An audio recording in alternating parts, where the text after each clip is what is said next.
We were very fortunate to come across some California condors on a tour of southern Utah and northern Arizona. It's one of the rarest birds on the planet. The California condor, the largest bird in North America, once dominated the western skies. Sadly, the species declined throughout much of the 20th century until drastic measures saved it from extinction. The California condor is one of our nation's most magnificent birds, with wingspans spanning an amazing 9.5 feet. It has black in color with white underpatch wings and sports a bald head with very few feathers. The color of the head varies from white to reddish purple.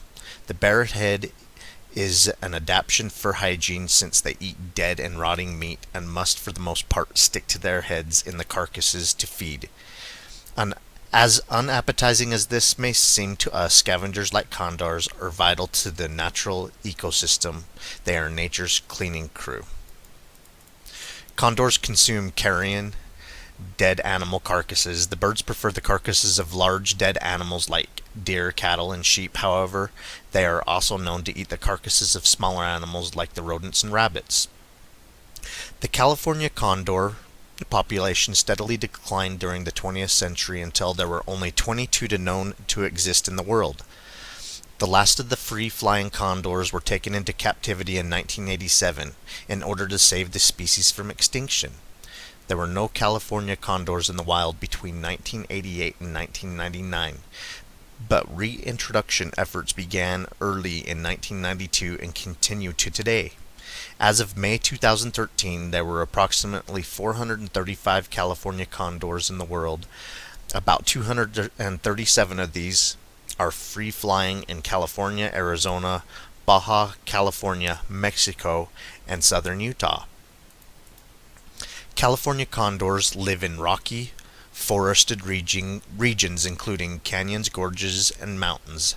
They historically ranged throughout the western U.S. from Canada to Mexico, with some populations as far east as Florida and New York. The species' current range includes California's southern coastal ranges from Big Sur to Ventura County, east through the Transverse Range and the southern Sierra Nevada, with other populations in northern Baja California and in the Grand Canyon ecoregion in Arizona. Condors can soar to heights of 15,000 feet and may travel up to 150 miles a day in search of their next meal. They do not have a good sense of smell, so they find their food mostly through their keen eyesight. Like vultures and other scavengers, condors are part of nature's cleaning crew. Things could get pretty messy without the services of these important animals in the ecosystem. California's condors most often nest in caves or crevices in rock faces, but are also known to nest in tree cavities. Instead of having many young and gambling with that a few will survive, condors produce very few young and produce an extensive amount of parental care. The chick learns to fly when they are about 6 months old, but stay with the parents for many more months. The skin of the condor's head and neck is capable of changing noticeably in response to an emotional state, like a mood ring. This helps condors communicate. Their mating season is winter and spring. Gestation 56 days for the egg to incubate, and they have one egg and may only produce one egg every 2 years. One of the things is to conserve these is they're trying to get rid of lead bullets, lead buckshot. That's what's really caused the population to decline is lead poisoning.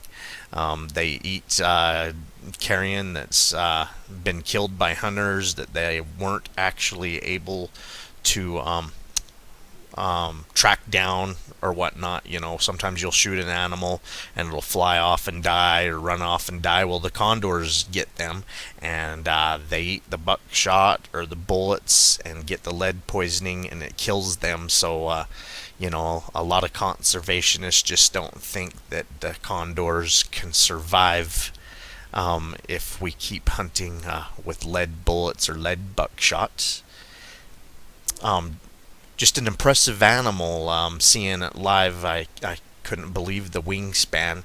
Um, it kind of reminds me of the wingspan of some of the larger golden eagles.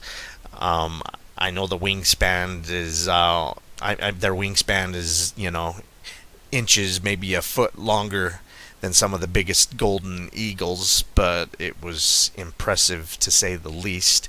I feel very fortunate to be able to see these condors. We've seen 6 of them. We were able to get 6 of the tag numbers. Most, if not all, have been tagged by science. So that they can keep a close eye on their numbers, where they travel, where they're eating, where they're nesting, and so forth. We were there with a biologist who was tracking the numbers so that he could put those in part of the study. So that took a little bit of weight off our shoulders of the responsibility of turning those numbers in. He was going to do it. As a matter of fact, he's the one that keyed us into these and asked us to help him identify the numbers.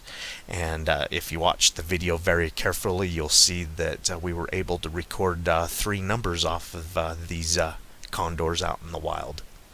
I hope you enjoyed the video. Keep watching. We're going to keep bringing in more wildlife.